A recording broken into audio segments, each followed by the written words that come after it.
మొత్తం 39 మంది అభ్యర్థులతో లోక్సభ ఎన్నికలకు తొలి జాబితాను ప్రకటించింది సెంట్రల్ ఎలక్షన్ కమిటీ భేటీ తర్వాత నిన్న కేసీ వేణుగోపాల్ గారు పత్రికకు మీడియాకు ఒక ప్రకటన విడుదల చేస్తూ 39 మందితో తొలి జాబితాను ప్రకటించడం జరిగింది.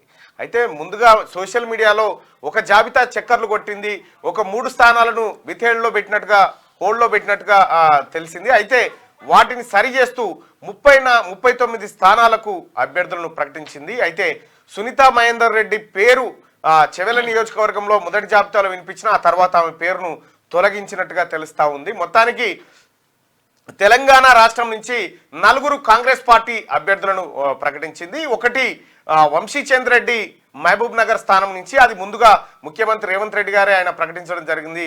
అదొక 15-20 రోజుల క్రితమే అది ప్రకటించడం జరిగింది. ఆ తర్వాత మహబూబాబాద్ పార్లమెంట్ సెగ్మెంట్ కు సంబంధించి పొరిక బలరాం నాయక్, ఆయన ఇదివరకు కేంద్ర మాజీ మంత్రి, ఆయనకు కూడా టికెట్ ను కన్ఫర్మ్ చేసిరు. మరోవైపు సురేష్ షెట్కారు ఏది జహీరాబాద్ నియోజకవర్గం నుంచి సురేష్ షెట్కార్ కు కూడా కన్ఫర్మ్ చేయడం జరిగింది. ఇంకా మరో టికెట్ కుందూరు రఘువీర్, జానారెడ్డి కుమారుడు కుందూరు రఘువీర్ టికెట్ కూడా నల్గొండ నుంచి కన్ఫర్మ్ అయిపోయింది. ఈ 4 టికెట్లు కాంగ్రెస్ పార్టీ కన్ఫర్మ్ చేసింది. మరో జాబితా ఎప్పుడు రిలీజ్ చేయబోతా ఉన్నారు ఏందనేది వేచి చూడాల్సినటువంటి అంశం. ఈ నెల 11 తారీఖు నాడు భారతీయ జనతా పార్టీ 2వ జాబితా రిలీజ్ కాబోతోంది. ఇప్పటికే 186-90 సీట్లను ప్రకటించినటువంటి భారతీయ జనతా పార్టీ మిగతా సీట్లను కూడా ఈ నెల 11న ప్రకటించేటువంటి అవకాశం ఉంది. అయితే ఇక్కడ బీఆర్ఎస్ మొన్న అధికారాన్ని కోల్పోయినటువంటి బీఆర్ఎస్ పార్టీ తటపటాయిస్తా ఉంది. ఇప్పుడు అభ్యర్థులకు పిలుపునిస్తా ఉంది.